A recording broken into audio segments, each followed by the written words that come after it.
गौवंश है, हमारा नस्ल से कोई वास्ता नहीं, प्योर देसी गौवंश है, जिसका गोबर गौमूत्र भी शास्त्र अनुसार भी जो है पवित्र है और आजकल साइंटिफिक भी बनी हुई है।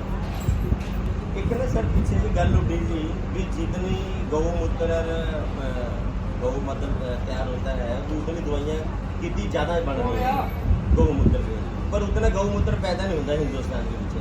उसे किन्ना हमें इस गल किन्ने के तौर पर नहीं कहते। देखो हम और किसी जगह की बात नहीं करते, हमारे पास लगभग 400 सवा 400 टोटल गौवंश है, जिसमें नंदी बच्चे और गायों को मिला करके उसका गौमूत्र ज़्यादा से ज़्यादा इकट्ठा करके उसको डिस्टिलेशन करके हम दवाइयों में इस्तेमाल करते हैं। हम प्योर मतलब दूसरा कोई इस संस्था का उद्देश्य कोई पैसा कमाना या अपना कोई प्रचार करना, हमारे संस्था के सारे साथियों में कोई पॉलिटिकल बात नहीं है, कोई परिवारवाद नहीं है, या तो जो भी काम है वो सब सेवार्थ है। जेड़ा गौमूत्र है जो मतलब गोहा जी गऊँ का वो किस पर्पज लिए यूज करते हैं आप? कोई अलग अलग वेस्ट करते हैं उसको? क्या करते हैं? ये वेस्ट करते हैं पर्पज लिए यूज करते हैं? ज़्यादातर जो है उसको मैनुअल तरीके से उसमें ले करके उसको फिल्टर करके उसको एज आ मतलब गौमूत्र के तौर पर जैसे वैद्य लोग बताते हैं उसका सेवन करते हैं लोग। एक 5-7 साल पहले से याद होएगा जी संसद में सवाल उठा था जी भी बहुत ज़्यादा दवाइयाँ के बीच ना जितना रामदेव वाली गल कर रही है जो दवाइयाँ में ना मतलब गऊ का ना गोहा पाया होता है गोबर जी जबकि वो शरीर ਲਈ ना उसनों जब जाँच की विच लेबोरेटरी में जाँच कराई गई है वो नुकसानदेह पाया गया था शरीर के लिए। वो कैसे देखते हैं उसको? हम लोगों को इसके बारे में कोई जानकारी नहीं है, ना ही हमारी संस्था का ऐसा कोई उद्देश्य है, ना हम ऐसी कोई दवाई बनाते हैं। हम तो गौमूत्र से जो है गौमूत्र को डिस्टिल करके फिल्टर करके उसको प्योर तरीके से लेते हैं और ऐसे सैकड़ों प्रमाण है जो गौमूत्र से दवाइयों का जो है उनसे निर्माण। गौ पालन आज के टाइम में बड़ा खर्चे का काम है, आपके खर्चे मेंटेन रहे, तो इस तरह से आप क्या चीज़ बनाते हो कि ताकि बाजार में उसको बेचा जा सके, लोगों का भी काम चले और आपके खर्चे भी पूरे हों? देखो अभी तो फिलहाल तो हमारे पास गौमूत्र ही है, बाकी लोगों के दान से सहयोग से इस संस्था का काम चल रहा है। इस संस्था से जो भी लोग जुड़े हुए हैं इसको हमारे को इनकम टैक्स से ATG की छूट प्राप्त है, CSR से छूट प्राप्त है। ज़्यादातर काम तो हमारा दान से और लोगों के सहयोग से चल रहा है।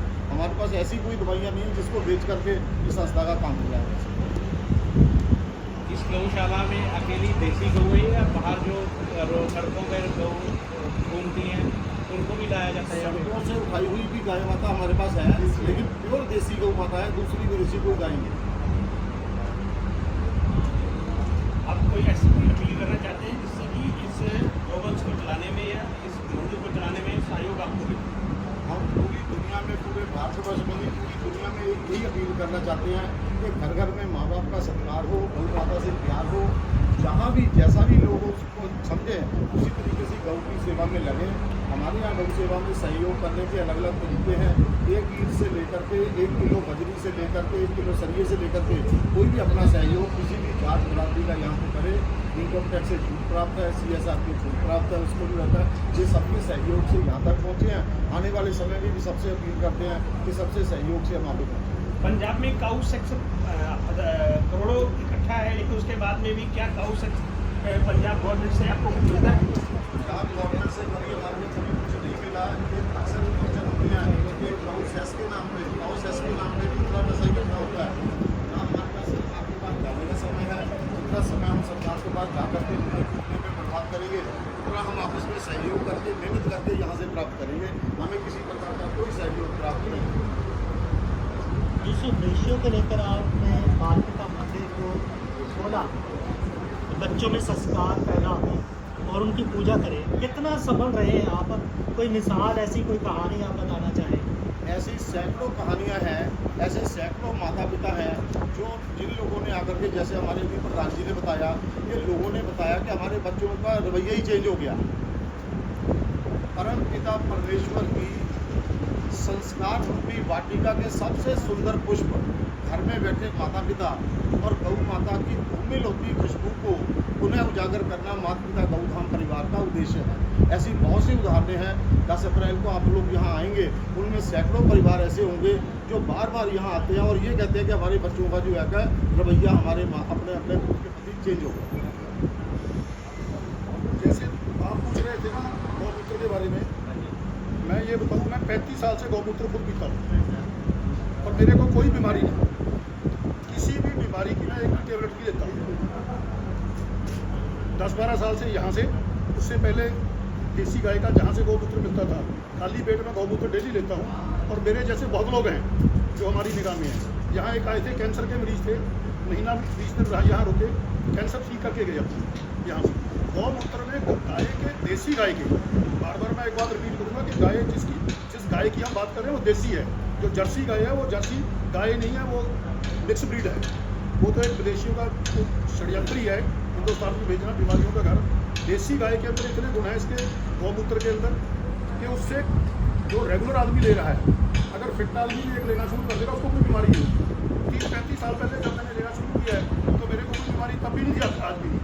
मैं आपके सामने बैठा हूँ, मेरी 66 साल की उम्र है, मैं किसी एक ना बीपी, ना कोई शुगर, ना मेरे कोई टेंशन, किसी किस्म का डिप्रेशन, कोई बीमारी नहीं मेरी। मैं बिल्कुल मस्त हूँ। सुबह सर्टिफिकेट गौमूत्र डेली लेता हूँ। और सर ये ना जो मेडिकल है अपनी, वो इस गल को मानती नहीं है, इस बात को जी भी ये गौमूत्र और जो गोबर है भी वो शरीर के लिए सर अमरीका तक ਦੇ ਵਿੱਚ ਪੇਟੈਂਟ ਹੋਣ ਲੱਗੇ, ਹੁਣ ਤਾਂ ਨਹੀਂ ਮੰਨਦੀ। नहीं होता। आप मान रहे जी धार्मिक तौर ਨਹੀਂ पर ਨਹੀਂ ਧਾਰਮਿਕ ਤੌਰ ਤੇ ਨਹੀਂ ਜੀ, ਜਿਹੜੇ ਮੈਡੀਕਲ ਤੌਰ ਜੇ ਆਪਾਂ ਮੈਡੀਕਲ ਤੌਰ ਤੇ ਗੱਲ ਕਰ ਰਹੇ ਸਿਰਫ ਹਾਂ ਐਲੋਪੈਥੀ ਨਹੀਂ ਮੰਨੇਗੀ। ਐਲੋਪੈਥੀ ਕੋਈ ਵੀ ਨਹੀਂ ਮੰਨਦੀ। ਜਿਹੜੀ ਚੀਜ਼ ਦੇਖੋ ਕਿ ਕੰਟਰੋਵਰਸੀ ਹੈ, ਤੁਸੀਂ ਹੋ ਮੰਨ ਲਓ ਜਿਸ ਚੈਨਲ ਨੂੰ ਜਾਂ ਜਿਸ ਪੇਪਰ ਨੂੰ ਤੁਸੀਂ ਬਿਲੋਂਗ ਕਰੋਗੇ, ਉਸ ਤਾਂ ਆਪਦੇ ਨੂੰ ਵਧੀਆ ਕਹੋਗੇ, ਦੂਸਰਾ ਤੁਹਾਡੇ ਨੂੰ ਕਹੋਗੇ ਤੇ ਨੁਕਸ ਕੱਢੂਗਾ। ਐਲੋਪੈਥੀ ਕਦੇ ਨਹੀਂ ਕਹਿੰਦੀ। ਆਯੁਰਵੈਦ ਦੇ ਵਿੱਚ ਤੁਸੀਂ ਜਾਓ, ਵੱਡੇ ਤੋਂ ਵੱਡੇ ਹਿੰਦੁਸਤਾਨ ਦੇ ਵਿੱਚ ਨਹੀਂ, ਵਰਲਡ ਦੇ ਵਿੱਚ ਸਭ ਤੋਂ ਪੁਰਾਣੀ ਪੈਥੀ ਤਾਂ ਜਿਹੜੀ ਐਲੋਪੈਥੀ ਨਹੀਂ ਹੈਗੀ, ਆਯੁਰਵੈਦਿਕ ਹੈ। ਆਯੁਰਵੈਦ ਦੇ ਵਿੱਚ ਅੱਜ ਵੀ ਮੰਨਦੇ ਨੇ ਵੀ ਗੌਮੂਤਰ ਦੇ ਵਿੱਚ ਆ ਗੁਣ ਨੇ, ਔਰ ਪ੍ਰਤੱਖ ਹੈ, ਔਰ ਪ੍ਰਤੱਖ ਹੈ ਇਸ ਚੀਜ਼ ਦੇ ਵਿੱਚ ਵੀ ਹਜ਼ਾਰਾਂ ਬਿਮਾਰੀਆਂ ਦਾ ਇਲਾਜ ਗੌਮੂਤਰ ਦੇ ਨਾਲ, ਜਿੱਥੇ ਮਤਲਬ ਕਿ ਇਹ ਆਯੁਰਵੈਦ ਵਾਲੇ ਕਰ ਰਹੇ ਨੇ। ਜਿਹੜਾ ਤੁਸੀਂ ਪੇਪਰ ਦੀ ਗੱਲ ਕੀਤੀ ਹੈ ਵੀ ਜਿਹੜਾ ਪੇਪਰ ਅੱਛਾ ਹੈ, ਜਿਹੜਾ ਆਪਾਂ ਪੜ੍ਹ ਰਹੇ ਹਾਂ ਜੋ ਵੀ ਅੱਛਾ ਲੱਗੇਗਾ, ਐਸੀ ਤਾਂ ਮੇਰੇ ਕੋਲ ਬਾਤ ਨਹੀਂ ਹੈ ਵੀ ਜਦੋਂ ਪੜ੍ਹਿਆ ਲਿਖਿਆ ਹੈ ਨਾ ਉਹ ਸਾਰੀ ਚੀਜ਼ ਪੜ੍ਹੇਗਾ ਜੀ। ਨਹੀਂ, ਪਰ ਜਦੋਂ ਇਹ ਬਾਤ ਇੱਕ ਮਿੰਟ, ਜਦੋਂ ਇਹ ਬਾਤ ਨਾ ਸੰਸਦ ਸਿੱਧ ਹੋ ਜਾਵੇ, ਉੱਥੇ ਲੋਕ ਸਭਾ 'ਚ ਸਵਾਲ ਉੱਠਿਆ ਹੋਵੇ ਤੇ ਕਹਿਣਾ ਵੀ ਦਵਾਈਆਂ 'ਚ ਗੋਬਰ ਮਿਲਾਇਆ ਹੋਇਆ, ਮਿਲਾਵਟ ਕੀਤੀ ਹੋਈ ਹੈ, ਵੀ ਉਹ ਸਰੀਰ ਲਈ ਨੁਕਸਾਨਦੇਹ ਹੈ, ਉਸकी ਜਾਂਚ ਹੋ ਗਈ, ਉੱਥੇ ਕਲੀਅਰ ਹੋ ਗਿਆ ਵੀ ਇਹ ਸਰੀਰ ਲਈ ਨੁਕਸਾਨਦੇਹ ਹੈ। ਫਿਰ ਆਪਾਂ ਇਸ ਗੱਲ ਨੂੰ ਪ੍ਰਚਾਰ ਕਰੀਏ ਜਿਸ ਤਰ੍ਹਾਂ ਵੀ ਜਿੱਥੇ ਤੁਸੀਂ ਗੱਲ ਕਰ ਰਹੇ ਆ ਵੀ ਗਊ ਮੂਤਰ ਔਰ ਗੋਬਰ ਸਰੀਰ ਲਈ ਮਤਲਬ ਇਹਦੇ ਲਾਭਦਾਇਕ ਹੈ ਜੀ। ਫਿਰ ਆਪਾਂ ਇਸ ਚੀਜ਼ ਨੂੰ ਕਿਸ ਤਰ੍ਹਾਂ ਮੰਨ ਲੈਂਗੇ, ਲੋਕਾਂ ਦੇ ਵਿੱਚ ਕਨਫਿਊਜ਼ਨ ਨਹੀਂ ਪੈਦਾ ਹੋਏਗਾ ਜੀ। ਕੋਈ ਇਸ ਵਾਸਤੇ ਕੁਝ ਕਰਨਾ ਹੋਏਗਾ ਜੀ। ਇਹ ਮਿਲਾਵਟ ਕਰਦਾ ਉਹ ਤਾਂ ਗਲਤ ਹੈ ਹੀ ਹੈ ਜੀ। ਓਰੀਜਨਲ